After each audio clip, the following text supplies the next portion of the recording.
Lada Žigo, ručak.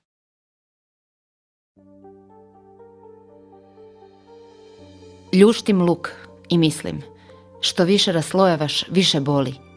Luk mi je zgrizo oči, u loncu miješam, sipam soli. Slojevi problijedjeli, sve cijeline se tako skaše. Tako i u životu, mislim, a zluradima kaša paše.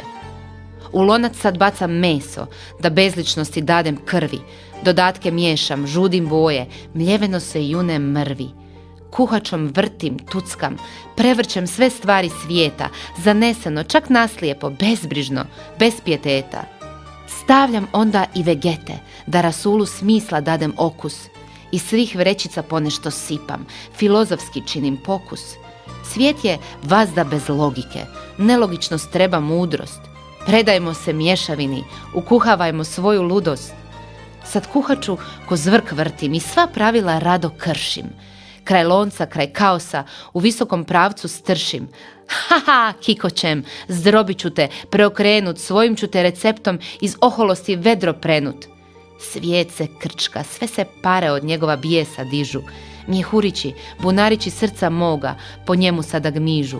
Prekipjet hoće, prelit se preko lonca ko vruća lava, za inat meni, zloj vještici, što njegove struje smlava. I na kraju, kroz zube, dolijem još punu čašu vode. Tvoja se previranja, šapnem, na moje čini svode.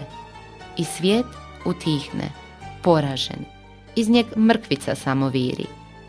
Kušam ručak, ah što svijet ukusan je, kad se smiri.